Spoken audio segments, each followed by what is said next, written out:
everybody. It's Dr. Cindy with the Positively Altered podcast. I am a chiropractic internist and nutritionist, and here we love to discuss all things related to health, physical, spiritual, emotional, financial, and even something dangerous.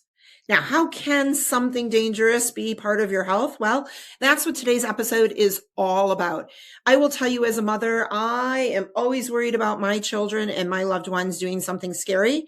But sometimes something scary can turn into something absolutely life-changing and beautiful. And my next guest, who really sits in the financial industry, is going to talk about an activity involving jumping out of a plane and what happens thereafter. So don't go anywhere, but take a quick listen to our sponsors. They're really important to us. And we are going to welcome back today's guest and talk about skydiving.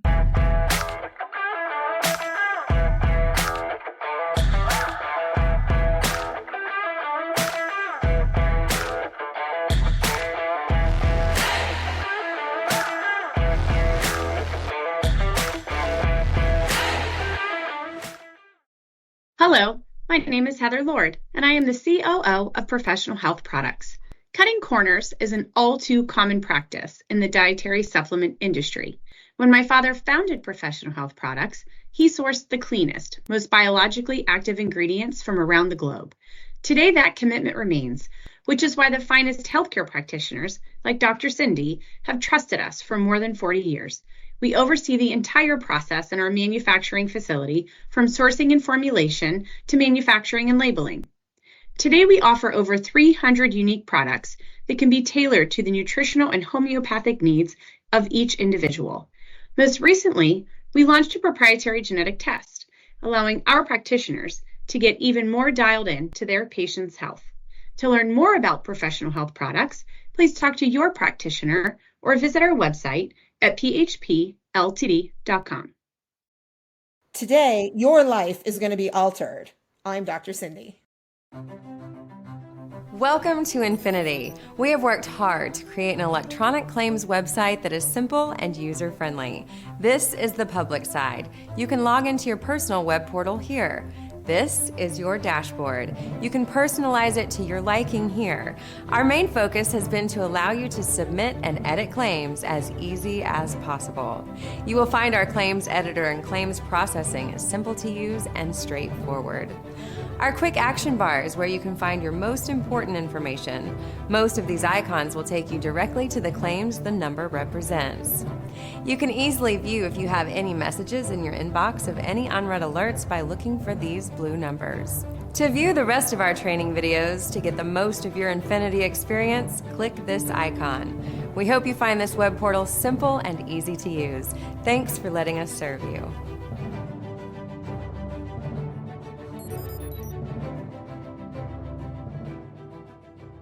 I'm Dr. Cindy. Who wouldn't want to join me for the Positively Altered podcast?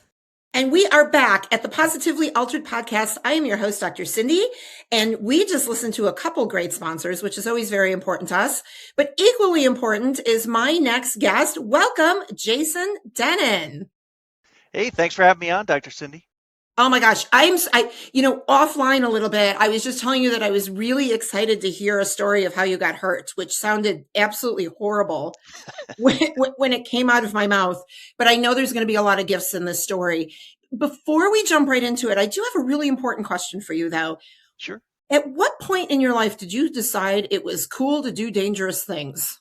Oh man, I would say my early 20s, I suppose. I grew up on the East Coast, didn't know anything different, and I decided it wasn't for me, and I needed to quit my job and move out to Colorado and see what else was out there. And it really kind of started from there. So what was the very first dangerous thing you did? Oh, mountain climbing. Mountain climbing. And what was your very first mountain out there? Well, first mountain actually was in Washington. I signed up for a two-week training course because I had never climbed any mountain. The closest I had ever climbed a mountain was skiing in New Jersey, and those are some pretty short hills. So Mount Shucks in Washington, the Cascade Range, was the first mountain that I was ever on, and it was eye-opening, scary, and it was the beginning to lots of big adventures. So you said something that is just, it warmed my heart as a mother, not as a host, but as a mother. You actually signed up for a course to learn how to do the dangerous thing. I have two boys who just do the dangerous things, Jason. I don't think there was a course. I don't think there was a Google conversation. Like, they just went. So I just want you to know before we dive into the story, that warmed my heart a little bit, that at least you made an effort to be safe. Sure. Well, yeah, there's no guarantee that there's going to be safety, but I figured I didn't know anyone else who climbed mountains or put on crampons or knew how to rock climb, so I better figure it out some way rather than just start climbing the side of the mountain myself. So, So you were clearly successful in some of those climbs, right? And then what's the next step? So if the climbs become, something you've overcome, what's the next dangerous thing you jump into? No pun intended there, Jason. Yeah, it was climbing for the first couple years that I moved out to Colorado, and then I went back to triathlon. I've done 5 Ironman triathlons, so I kind of went back to that for a while, and so that's not as dangerous, but certainly I've been on some races where it was 105 degrees and my body was certainly shutting down. Organs were shutting down. I finished a race and slept for 36 hours in a row. I mean, certainly safer. And then there came a point I did a lot of travel around the world, and then I was looking for a new challenge, and kind of any challenge that I kind of get into, it starts with it scares me a little bit, and I'm not sure I can do it. And I think there's a huge difference in saying you can do something and actually executing that difficult thing. So there starts with a doubt, and I'm like, I'm not sure I can do that, but I want to explore that to see where I can go, because certainly the growth zone in life is always when you're unsure of yourself, and you need to get over some obstacles to figure out if you can do it or not. So was that a mindset that you took not only in the activities and sports that you picked, but really a life mantra for you, whether it was professional or personal?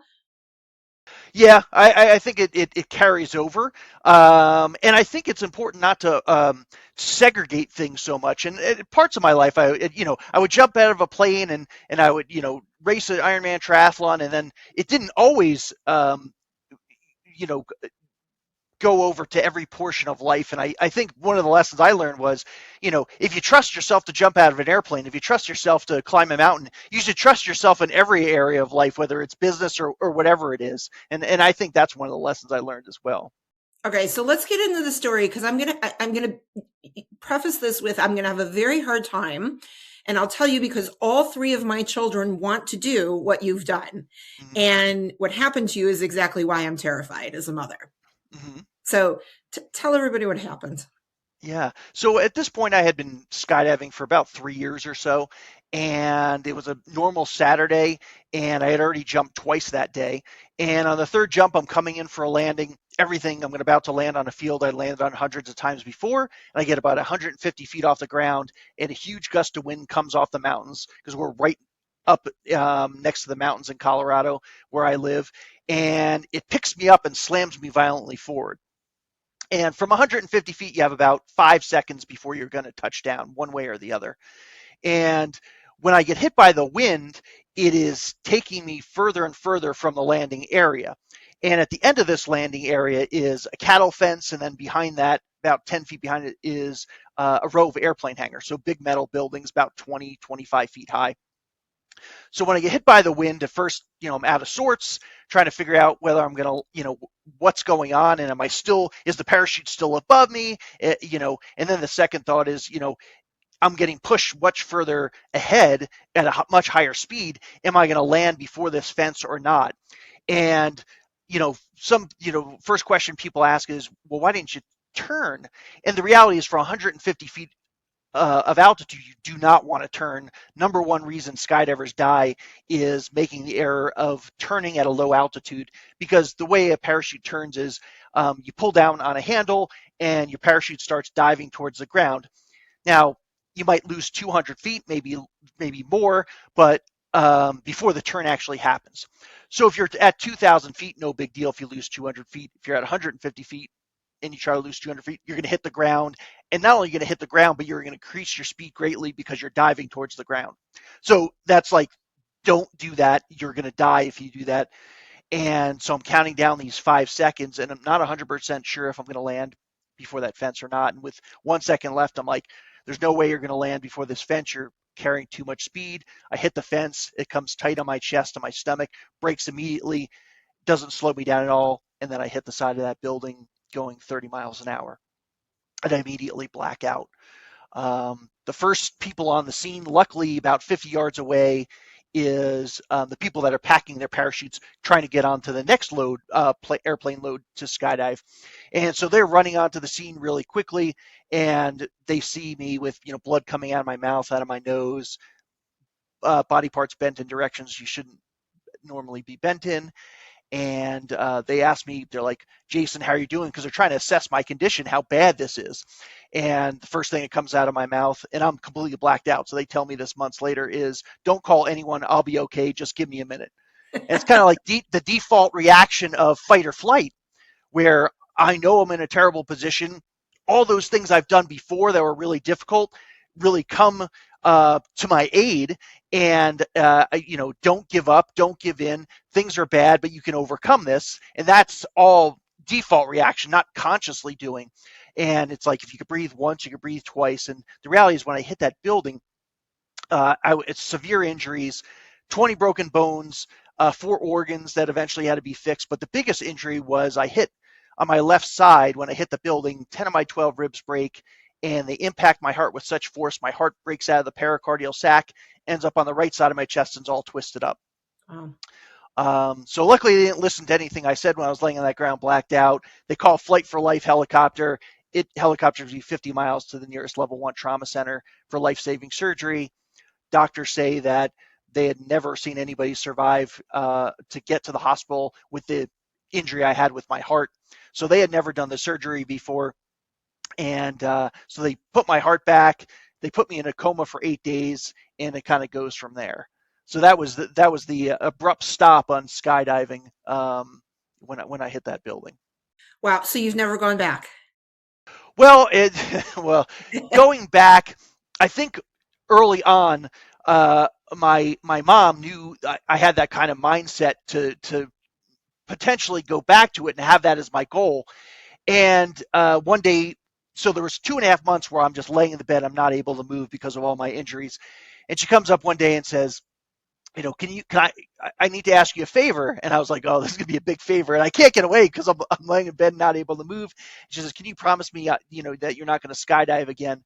And I went through tremendous guilt, not that my parents put on me, but I put on myself that I put them through this traumatic accident. And you can't imagine what when they walk into a room and see me in a coma for the first time, or they get the call from a hospital saying you better get out to Denver right away, or because your son might not survive.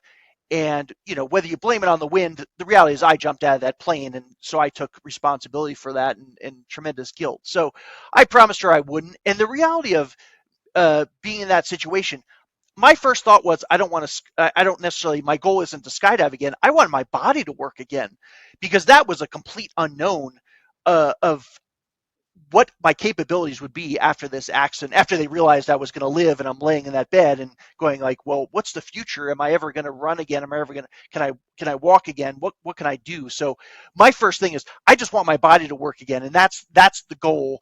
And a week after I woke up from the coma, I set my goal at I want to race in a triathlon again, because from a mindset perspective, it's like, well, my upper body has to work, my lower body, my heart has to work correctly, and it would be a proof of concept that I'm back, and I'm back as close to myself as possible. I might not be able to go as fast, but it works well enough that I can at least finish a triathlon. Okay, so you clearly had a great mindset, but dig back a little bit for me, because I think those of us that have the story, right? And I have one too, and most of us that speak on stage, which I know you do a lot of, have the story.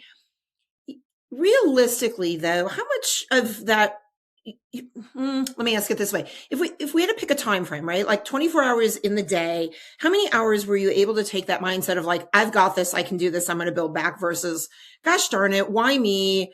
What's going to happen? What if I fail? Where was the level of positivity versus the rabbit hole of negativity?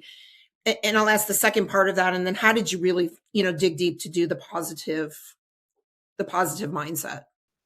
Yeah, I would say it comes in and out because there were days.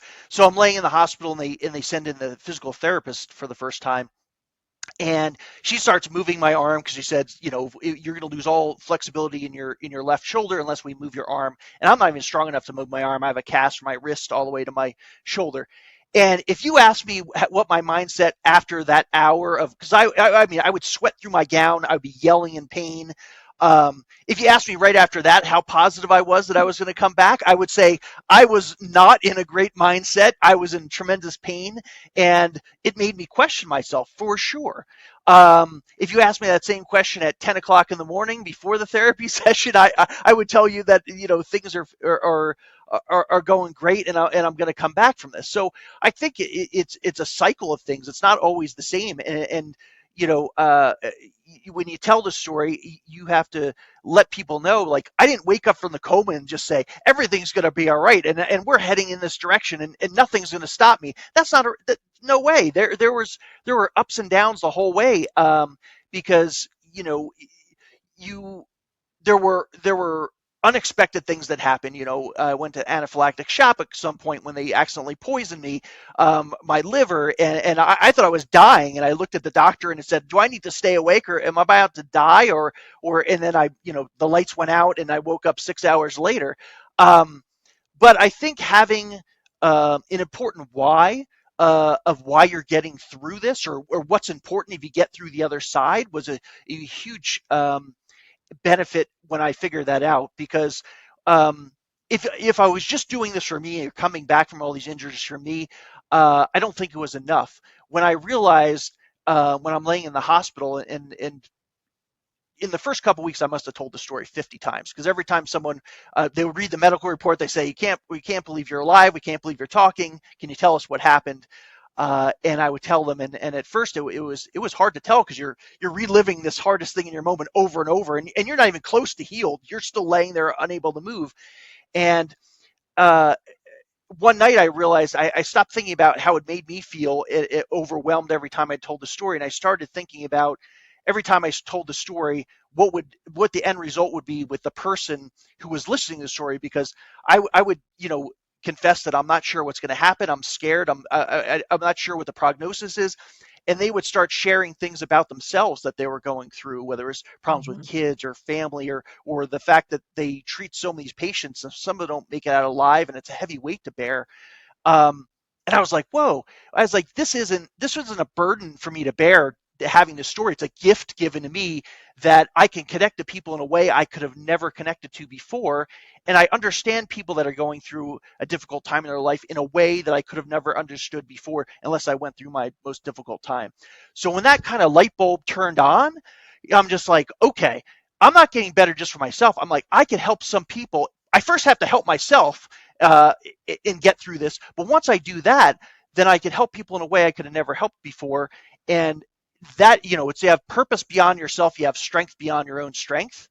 And I was just like, okay, now I have a purpose to get through this and all this pain, because if I get to the other side, I can help someone. So once I had that big why, that changed everything. I love that. All right, I have to ask though, because you gave us this like little teaser and then you left us hanging. How did you almost accidentally get poisoned? Well, what happened was, so I wasn't a person that took very many medications in my life. And so they weren't sure what could potentially I was allergic to or not in this whole process. So as they're giving me this medication, you don't know what medications you're taking. Obviously, you're just taking whatever they put in the cup or whatever is in the IV line. And all of a sudden I started getting, as I'm laying in bed, all these pains in my upper abdomen. I have no idea what it is, but like at certain points a day, it was just like off the charts painful, and your body's shaking. And finally, I just thought it was part of the process. It was like, oh, this hurts because, well, I broke every bone in my body. But it turned out that whatever medications they were giving me kind of toxified my liver. And they just unknowingly did it. And little by little, was just taking whatever medications they were giving me, over time, started making my liver, off the charts painful. So they had to give me, I call it like the antitoxin. I don't know if that's the right word, but it's like it was not a snake bite, but to detoxify my liver. And when they gave me this, it was supposed to last for, I think, like 2 days in an IV drip to detoxify my liver. And so what happened was I'm laying there one day, and it's time they sit me up for the first time, which is huge because I couldn't sit up myself. The therapist grabbed my arms and had me sitting up. And when they have me sitting up, all of a sudden, for the first 30 seconds, I'm like, this is glorious. I'm sitting up for the first time. And this is like 2 months into the accident. So I had to lay down, I'm laying down for 2 months. And all of a sudden, within like, when we get to the minute mark, I'm just like, something is terribly wrong. And I was allergic to the medication. They were detoxifying my liver, which they had no idea because I'd never taken that before. And they said it was like 1% of people react to that. They told me that later. But I guess I was one of the 1% of people who reacted. So I'm swaying through my gown. They lay me back down after I say, there's something terribly wrong. 5 nurses sprint in. They start pricking me with needles, putting something in my IV. The doctor runs in, and there's like sweat coming down from his brow. I always say, if the doctor's sweating and looks nervous, it's something not good is happening. So that's when I look at him and say, I was like, am I? Because I feel like I'm seeing spots. I get in tunnel vision. I'm like, I'm about to pass out. And that's when I look at him and say, do I need to fight to keep my eyes awake? Am I going to die right now or not? He doesn't respond, and lights go out. And luckily 6 hours later, I wake up and I'm in a different room. All of a sudden, oxygen is in my nose again, and all these machines because I always graded progress by having less and less machines attached to me, Okay. right? And less and less IVs. So in the early stages, like, that was the progress. So all of a sudden, all the things I fought to get that I didn't have to have anymore, all of a sudden, oxygen's in my nose, all these machines are back, and my door's a window now, and I'm across from the nurses station. So I'm all of a sudden from lower priority to like super high priority. So, and I always say that was one of the first tests of how big is your why and how important is your why, because once I realized what my why was, that was the first major bump in the road when that happened, because that was about 2 weeks later.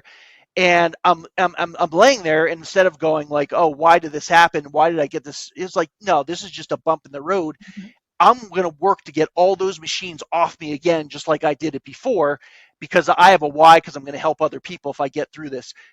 This isn't the end. This is just another beginning. And I have to fight through this. And that's the big test. Like I say, when you hit that roadblock, how important is your why? Because if your why is not big enough, you might say, that's it. I can't deal with this anymore. One more bad thing happening. It's like, no, this is just part of it. When you go through any journey, there's going to be ups and downs, and you have to deal with that. Start from step one again. Thank goodness the story isn't he survived the skydiving accident and they killed him in the hospital with the wrong drug, right? Yeah. And my doctors were great. I don't want to put anything on a doctor. They didn't realize, that medication was poisoning my liver. But yeah, no, I get the it. Doctors were amazing, and everyone in the hospital was amazing as well. I get it. I do have a question for you though pertaining to that. I have a very strong opinion as a physician as to the words we use and the things that we say to patients, especially because we really, at the end of the day, don't know, right, what the potential outcome could be. We know things are serious. We know there's danger. We know there's risk. But even it makes me think to the physical therapist saying to you, we need to move the arm, right, or you're going to lose function, versus let's move the arm so that you get function back. How did you feel about the messaging you got from your healthcare professionals? Either good or bad word helped you with that mindset of let's get over this because I've got an important why, versus stop giving me negative information because you're toying with my messaging. Yeah, I think about that a lot, because there, for instance, one of the doctors said, at this point, after 3 months of not being able to walk and laying in the bed, I get more x-rays on my legs. And he said, your legs aren't fully healed, but they're healed enough it will let you put some weight on your legs. So my first question for him after he says that is, well, how many more months before I get to run? Like 3 or 4? And it seemed to me like the most logical question I would come up with next, because I was like, I'm racing in the triathlon. How I'm setting time goals for myself in my head. And he looks at me and goes, the likelihood of you running again is really low. People like you don't get to run again. He's like, I don't think you understand the severity of your injuries. Now, for some people, that might destroy them. For me, I just said, I'm going to show this doctor what's going to about to happen. And so I was for some reason, sometimes I love negativity. I love proving people wrong. And for me, proving that doctor wrong, now I was going to do it anyway, but I just said, I'm not listening to whatever he said. He doesn't know exactly what's going to happen, because the reality of outcomes, there's the top 1%, there's the bottom 1%, and there's lots of people in the middle with recovery. The doctors don't spend a tremendous amount of time with you because they can't, right? I might see that doctor 3 times for 5 minutes. The therapists know what your mindset, your nurses know your mindset. So that really could have destroyed me. And when I went eventually to see that doctor again, now this was like a year and a half follow-up, and I said, I was like, you did tell me I would never run again. And I was like, I am running. And I said, I was like, what you say to patients is incredibly important. That could have destroyed someone. For me, it helped me out, tremendously, because I was looking to prove you wrong the entire time. And it gave me a really huge motivation. But so many things are what you say, because the reality is, whether you're a physical therapist or a doctor, you're a psychologist as well, or a psychologist. That's not your job, but the reality is you are, especially physical therapy, because I had spent like 10 months in physical therapy, and I had some tremendous, therapists where they never, I would tell them what I was going to do, and they never said, don't do that, don't try that. They would try to keep me safe and say, you need to hold off on doing that, just, based on your current status. They also used to yell at me sometimes when I did things without asking. But yeah, words are so important. And it's also depending on where you are in your recovery when you receive those words. Because yeah, it absolutely could destroy you, with what someone says, because the way I looked at it is, I was like, I am never going to let someone else determine what my outcome is. I'm going to fail eventually in whatever I do in going forward, because I'm going to push so hard that eventually I'm going to hit a failure point. Because I was just like, they don't know. They spent 5 minutes with me. They don't know what I'm capable of. They don't realize I'm going to spend 10 hours a day doing rehab. I'm not versus the hour that they're prescribing. So I didn't want to look back 10 years past and go, I could have accomplished this, but I let that person determine my outcome with their words. And I wasn't going to let that happen. It's great. All right. I'm going to take you back. I feel like I'm just playing mother today instead of podcast host. But I want to go back to something you said that actually destroys me as a human being sometimes with kids. And that was the guilt factor of that you stepped onto that plane. As I mentioned, 3 children, they all do what I think is dangerous, stupid stuff. They love it. It feeds their soul. It's part of, right? It's part of who they are. And I wrestle all the time as a parent doing exactly what your parents did, right? Of asking the question of like, please reconsider this because I love you and I don't want to lose you, versus this feeds their soul. It makes them happy and it is their personal choice. So talk to me a little bit as the son who has the guilt, but still, I'll call you an adventure junkie a little bit, right? Of like, there's still this desire to do some of those things. How do you wrestle with that in terms of making your decisions to respect, right, the loved ones that want you here and yet being true to yourself? Yeah. It's easier when you're doing it than when you're the person watching what's happened, right? Because you feel like you're in control, even though you're not 100% in control of what's going on. I mean, there have been days in the mountains where I just said, I remember being on the side of a mountain and my parents were coming out in a week to visit me. And it was an extremely dangerous situation where if I made a mistake, I wasn't going to be alive. They were going to come out and find out that I was dead. And certainly in the back of my mind saying, I'm not going to put my parents through that. I'm not going to have them show up and me be dead and lost somewhere and or they can't find my body. I was like, so that's a driving force behind not allowing something bad to happen to me. Although obviously you can't control everything. The reality of something go Right. wrong. So, but that has crossed my mind in the most dire situations in the mountains before. Of I don't want to end my life and put my parents through this. And that goes to a why too. When you're pushing through something that maybe you wouldn't have been able to get through unless you had that sort of mindset. Um, so I mean, when I told my mom, I wouldn't skydive again, I didn't tell her I wouldn't climb mountains again. I didn't tell her I wouldn't, ride motorcycles.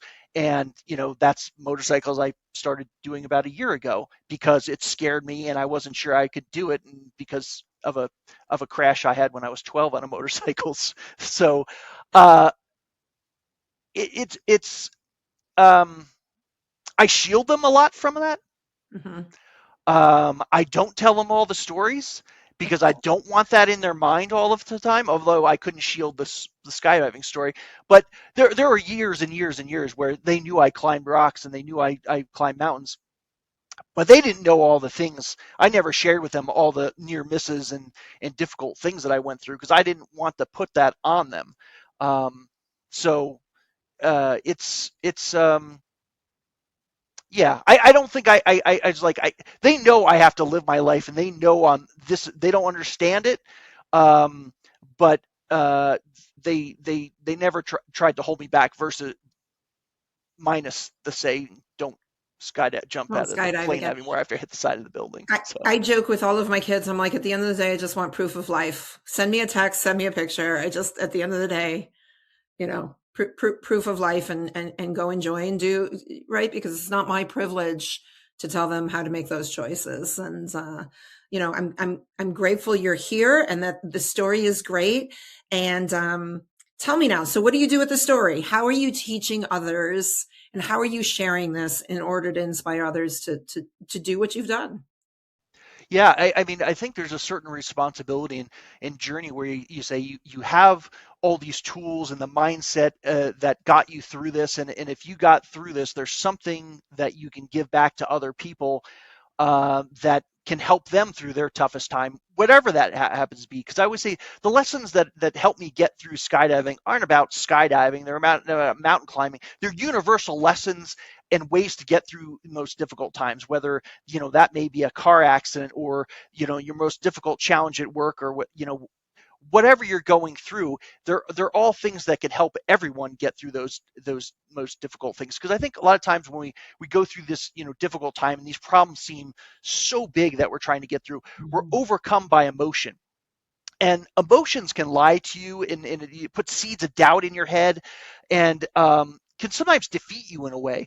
And I think we need to have a system or a framework that brings us away from that emotion. Not that emotion's a bad thing, but it can hijack us from getting to where we want to be. And it's like, let's take that, because there were times when I was going through my comeback where I'm like emotions are like, parts of the day I feel great, parts of the day I'm like, there's no way I'm getting through this. And it's like when we put ourselves on a path and take emotion out of it for a second and say, these are the things we need to do either every day or pushing towards that ultimate outcome that are going to get us there. And when we work through those steps and take that emotional or defeatist attitude out of it, it really can put us on a path to overcome our greatest challenges. It's so true. And unfortunately, I think a lot of us get stuck and don't know how to dig out of that, right? Because as I've always said, adversity is coming, bad things will happen. I mean, there's just no way to walk through this life without those challenges. And we can come out bigger, better, stronger when the messaging is correct. Yeah. And I think the more difficult things you do, the more likely you're to get through additional things because you know how to do it. It's like a habits you create. Or I say, like, skydiving almost killed me, but also there were so many lessons I learned that helped me in that recovery process that saved my life. Yes. Mountain climbing. So it was like saying challenge yourself, or building a strong foundation in who we are as a person is will get us through our toughest times. So choosing to do difficult things before that ultimate difficult thing that you can't decide happens to you, you're prepared for it in a way you wouldn't be if you kind of shield yourself from going through difficult things, or not challenge yourself in your life. So I think that's so important. And one of the things I say that's the number one reason I survived is just I didn't have to ask, like, can you do hard things? I've done hard things before. I never crashed into a building. I never understood how it is to come back from that. But the reality is there was a blueprint in place already of going, like, you know, when they sit down and go, this is going to be hard. And the back of my head is like, well, I've done hard things before. I can do this hard thing as well. So, when you go through fear of going, like, well, what's my life going to be like? How can I get through this? When you've been through fear before, you're like, this is just part of the game. Because fear can either protect you or fear can prevent you from doing something amazing. And the closer you come to that difficult thing, the harder it is to determine which kind of fear that is. But you have to get through that, and you realize fear is part of the process to get to where you want to go to, and you better overcome that. Yeah, it's amazing. So I would love to just throw out a challenge to everybody listening, and that is go do something hard. It doesn't have to be today or tomorrow, but maybe it's a good goal to put on the list, and challenge yourself and work through the fear. And I absolutely love that messaging, Jason. I think it's fantastic. And therefore, I think it gives us a really great opportunity to take a quick break and listen to our sponsors and then come back. Jason, I've got some rapid fire questions that we did not prep for. You up for a little bit of a challenge to see what we can come up with? I love it. All right, everybody, stay tuned. And by the way, while you're listening to the sponsors, figure out what that next tough thing is going to be that you're going to take on. And we will be right back with Jason Dennen. This is your weekly dose of Dr. Cindy, the Positively Altered podcast.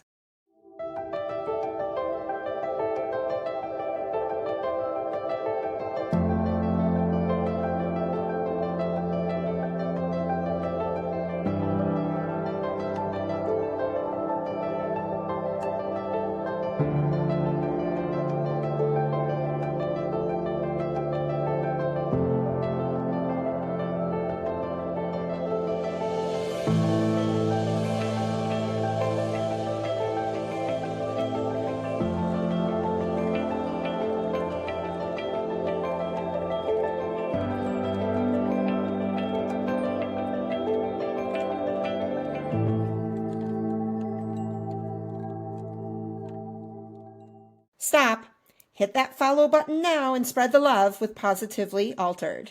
And we are back on the Positively Altered podcast with Jason Dennen. I can't believe I'm going to say that we had fun talking about a skydiving accident, but I think we actually did. So there's a perspective in everything that has an upside. And now I just want to have a little bit of fun, Jason. So I'm going to throw some questions at you. If you don't like them, you're allowed to pass, no pressure, but just first thing you think of. Ready? Sounds good. Let's go. What is one place on earth you've never been you would love to see? I think it'd be amazing to see the South Pole. It just Antarctica in general, just because it's just so foreign to anything we're used to. Okay, that is so cool. I fully expected you to give me some sort of like mountainous range, truthfully. Well, I've been to a lot of those, so I've been lucky enough to check a lot off on my list. Patagonia and the Himalayas, and I also like to go to other parts of the Himalaya, K2, and that area as well. But there's so many amazing places to see that I haven't seen yet. Oh my gosh. So just so you know, my son lives in Fort Collins, Colorado. So I may have to connect you so you two can go do silly things on the mountains together. He loves all that stuff. I'll be the voice of reason. Oh, okay. If you say so. I'm not sure that makes me feel any better, Jason, but I do like groups going out together, at least in case something happens. What would you say is your biggest guilty pleasure? Biggest guilty pleasure. I would say right now, riding a motorcycle. Okay. I think that you're completely locked in the moment, and it takes you away from everything because something potentially could happen if you're not locked in. So it seems like it took me a long time in life to understand this, but I without knowing it, I choose things that put you in the moment, and that just happens to be the most recent thing that puts me in the moment of in the present. So. Okay, I'm not introducing you to my son because I want him to sell the motorcycle. So now all bets are off, Jason. All bets are off. What is the weirdest food combo you eat? Oh, weirdest food combo I eat. I'm not really a weird food person. I'll try anything, but I'm trying to think what.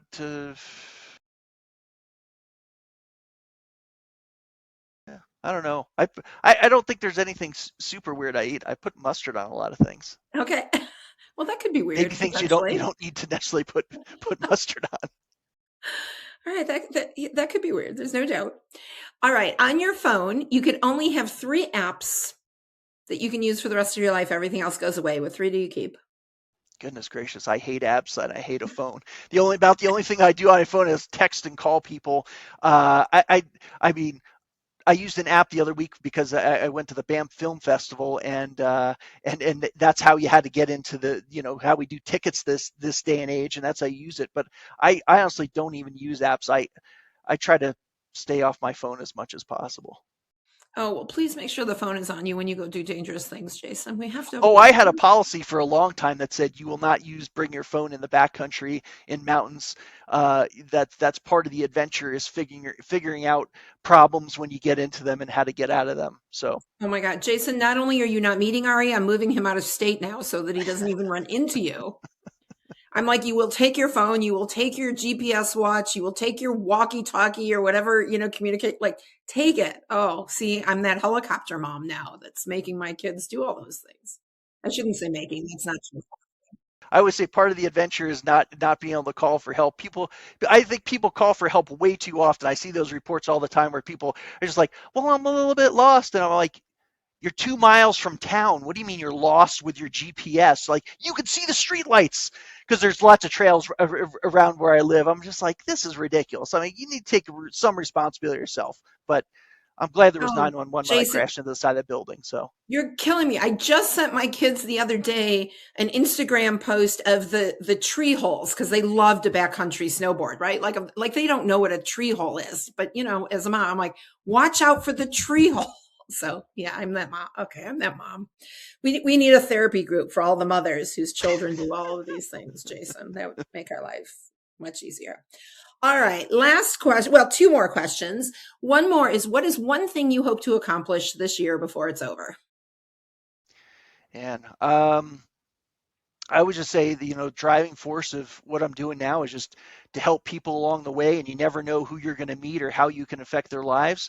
So without having a plan, I mean, I have a plan for speaking and all that, but the reality is that some of the most rewarding interactions I've had were people that weren't at speaking events. I just found them. I see people on crutches, and I'll go up and talk to them and ask them their story and how they're doing and how their therapy is going. So it's really just kind of having the courage or awareness to approach people that maybe I'm not even sometime uh, sort of comfortable approaching because they may need something to just someone to listen to their story. I think that's one of the misnomers. It's not about me talking. My favorite part after speaking is listening to other people because it opens them up to speak in a way they may not have spoken to before. So a lot of things about helping people is just listening to what they're going through and just being there and not giving them advice, not telling them what to do, just listening and being there for them. So I just love that. That is perfect. Lastly, Jason, what was your favorite thing about doing the podcast today? I got to spend time with you. Oh, I just love that. It's so fantastic. No, thank you. This has been an absolute joy and a pleasure. You are speaking. I would love for you to just spend a minute, tell people where you are, where they can find you. You've written a book called 8 Days Till Sunrise about your experience. Where can we find the book? Instagram handles, you name it. Let's get it out there. Tell us how we can stay in touch with you, Jason. Sure, my website's jasondennen.com. 8 Days Till Sunrise. It's available at any place you buy books, and that'll tell you my story from the beginning of the crash and the ups and downs of the recovery to what I'm doing after recovery. So it kind of fixates on that time of my life. Instagram JWD Boulder, like the city Boulder, BOULDR. And so yeah, and then my email address jasondenonthehealer@gmail.com if you want to reach out that way. Yeah, that's how you can get a hold of me. And looking forward to expanding the speaking business. And I've spoken so many different places and met so many amazing people along the way, heard so many amazing stories. And like I said, that's my favorite part, to hear other people's stories. And because one of the things that makes us human is we're all going to struggle in life. We're all going to go through difficult times, and we're stronger when we're willing to share our stories with each other and how we got through those things. Jason, this has been an absolute gift. I'm going to share with you that one of my favorite things besides hanging out with you today is actually the reminder to listen. I do a lot of talking here on the podcast, on stage, educating, and it's a great reminder to remember just to be quiet sometimes and listen. And thank you for allowing me that gift today to listen to your story. It's been an absolute pleasure. We will make sure in the show notes everybody has access in order to find you. Please purchase the book. I know we're going to do so. It's going to go on the bookshelf here in my collection. I'm excited to have it. And if you'd like to learn more about what we're doing, please check us out at drsindyspeaks.com. Feel free to shoot us an email at hello@drsindyspeaks.com. And please pick up the book, Positively Altered, Finding Happiness at the Bottom of a Chemo Bag. You can get it on Amazon, and we would love to hear your review. One of the things I love the most is tell me what your favorite chapter is and why it resonates with you. I hope that today's podcast has left everybody out there positively altered.